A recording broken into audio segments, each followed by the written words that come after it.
আপনারা যারা ঈদের ছুটিতে বাড়িতে যেতে চাচ্ছেন তারা হাতের মোবাইল ফোনের মাধ্যমে বাসের অগ্রিম টিকিট কেটে রাখতে পারেন এখনই। আমি এসকবির আপনাদের সাথে আছি, আপনারা দেখছেন এসকবির 5 to 8। মোবাইল ফোনের মাধ্যমে বাসের অগ্রিম টিকিট ক্রয় করার জন্য সর্বপ্রথম আমাদেরকে যে কোনো একটা ব্রাউজার ওপেন করতে হবে। তো আমি আমার মোবাইলে ক্রোম ব্রাউজারটা ওপেন করব। ক্রোম ব্রাউজারটা ওপেন করার পর এখানে আমরা সার্চ বক্সে যাব bdtickets.com। bdtickets.com আমি এই লিঙ্কটা ভিডিওর ডেসক্রিপশনে দিয়ে দেব।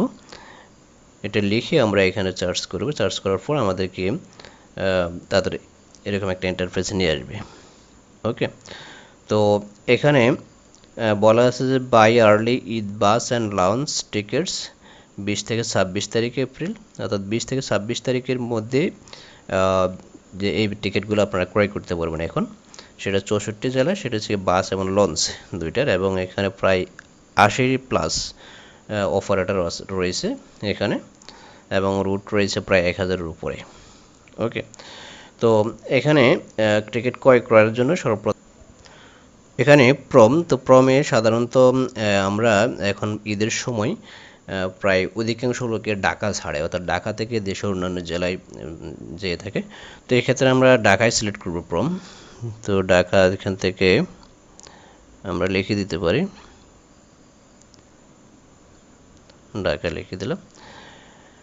এরপরে আপনি এখান থেকে কোন জেলায় যাবেন, অর্থাৎ আপনার ডিপার্চার যেখানে যাবেন টু, অর্থাৎ আপনি যেই জেলাতে যাবেন সেই জেলা এখানে সিলেক্ট করে দিতে হবে। তো আমি এখান থেকে ধরেন চিটাগাং দিয়ে দিলাম।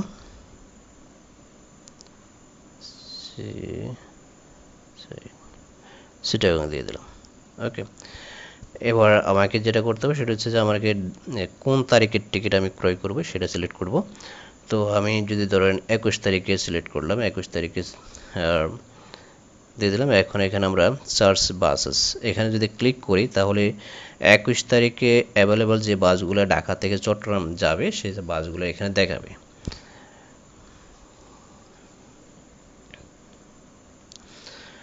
তো আমরা দেখতে পাচ্ছি এখানে 21 তারিখে ঢাকা থেকে ছেড়ে চট্টগ্রামে যে বাসগুলো যাবে সেই বাসগুলোর লিস্ট এখানে চলে আসছে, এবং সেখানে টাইম সহ চলে আসছে যে কয়টা বাজে ছাড়বে এবং সেখানে কয়টা সিট এখন অ্যাভেলেবেল আছে সেটা এখানে দেখাচ্ছে। ওকে, সাথে সাথে ভাড়া দেখাচ্ছে যে কত টাকা ভাড়া হবে। ঠিক আছে, তো আমরা এখানে শ্যামলী অ্যান্ড ট্রাভেলসের এখানে দেখতে পাচ্ছি যে এখানে 5:30 এটা ছাড়বে। এটা নন এসি বাস। তারপরে এখানে সিট অ্যাভেলেবেল আছে 36টা, ভাড়া হবে 580। তো আমরা যদি এখানে যদি এটা সিলেক্ট করি তাহলে এখানে দেখা যাচ্ছে যে উপরে কালার দিয়ে দেওয়া হয়েছে, যে কালার দিয়ে বোঝাচ্ছে যে আপনার কোন কালারে কি বোঝাবে। ওকে, তো এখানে আমরা যদি সিলেক্ট করি তাহলে এখানে সবুজ কালার দেখাবে। তো আমরা জাস্ট এখান থেকে একটা যদি সিট সিলেক্ট করি তাহলে জাস্ট এই সিটটা সিলেক্ট করলাম। সিলেক্ট করার পর এটা সবুজ হয়ে যাবে। সবুজ হওয়া মানে বাস এই সিটটা আমি এখন সিলেক্ট করলাম। সিলেক্ট করার পর এখন এখানে লেখা আছে বোর্ডিং পয়েন্ট, অর্থাৎ আপনি কোথা থেকে বাসে উঠতে চাচ্ছেন সেটা এখান থেকে আপনি সিলেক্ট করে দিতে হবে।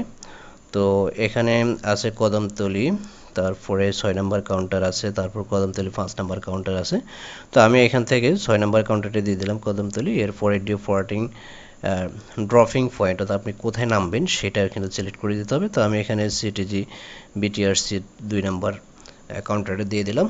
তো এরপরে আমরা দেখতে পাচ্ছি যে এখানে সিট নাম্বার চলে আসছে B1, ক্লাস হচ্ছে ই ক্লাস, তারপরে ফেয়ার হচ্ছে 580, তো ভাড়া 580, এটার সাথে সার্ভিস চার্জ যোগ হবে 43 টাকা 20 পয়সা, টোটাল হবে 623 টাকা 20 পয়সা।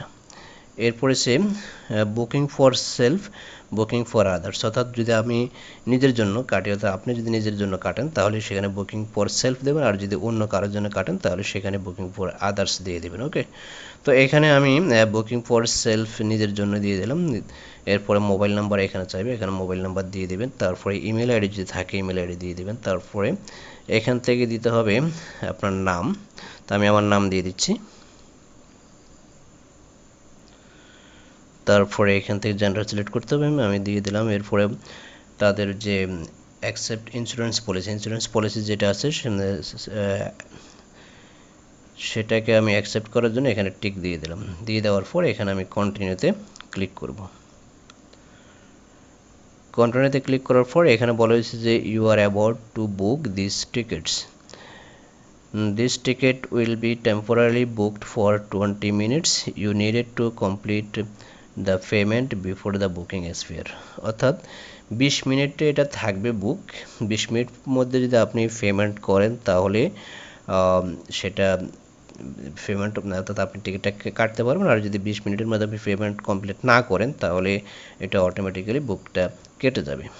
ওকে, তো এখানে আমার সব কিছু দেখাচ্ছে যে শ্যামলী অ্যান্ড ট্রাভেলস, তারপরে জার্নি ডেট দেখাচ্ছে, ঢাকা থেকে চট্টগ্রাম কোথাও যাবে সেটা দেখাচ্ছে, বোর্ডিং পয়েন্ট দেখাচ্ছে এবং ড্রপিং পয়েন্ট দেখাচ্ছে, তারপরে গাড়ি কয়টা ছাড়বে সেটা দেখাচ্ছে, সিট নাম্বার দেখাচ্ছে, সিট কয়টা সেটা দেখাচ্ছে, নাম দেখাচ্ছে, মোবাইল নাম্বার দেখাচ্ছে। ওকে, এবং এখানে ভাড়ার বিস্তারিত দেখাচ্ছে। এরপরে এখানে একটা কুপন আছে, তাদের যদি কোনো অফার আপনি যদি নিতে চান তাহলে আপনার কাছে যদি কোনো মেসেজ বা কোনো কুপন কোড থাকে তাহলে সেই কোডটা এখানে দিতে পারেন। দিলে তাহলে ওখানে 80 টাকা মেবি আপনি ছাড় পেতে পারেন। তো আমার এখানে একটা কুপন আছে, সেই কুপনটা যদি আমি দিই,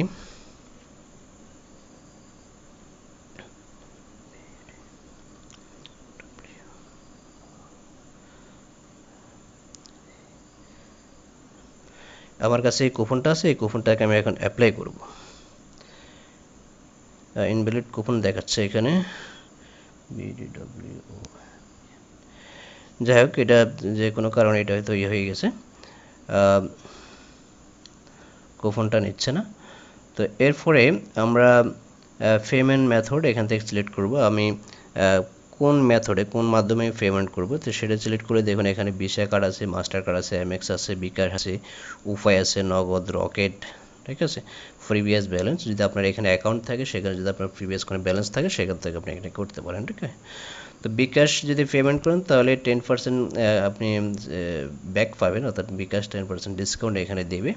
তো এখানে আপনি যদি বিকাশ দেন তাহলে বিকাশ সিলেক্ট করবেন, বা অন্য কোনো মাধ্যমে এখানে থাকবে সেটা সিলেক্ট করবেন। সিলেক্ট করার পর এখানে পারচেজ নাওতে ক্লিক করতে হবে। এখন আমাকে এখানে বিকাশে দিয়ে নিয়ে আসছে। তো আমার বিকাশ যে অ্যাকাউন্ট নাম্বারটা সেই অ্যাকাউন্ট নাম্বারটা এখানে উঠাবো। আমি বিকাশের অ্যাকাউন্ট নাম্বারটা এখানে উঠাচ্ছি।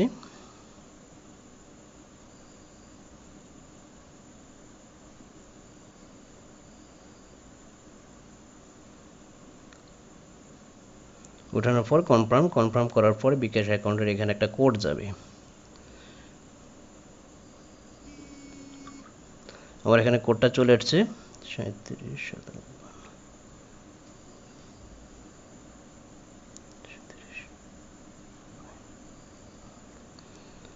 আমি কোডটা দিয়ে দিলাম। কোডটা দেওয়ার পর আবার কনফার্মে ক্লিক করলাম।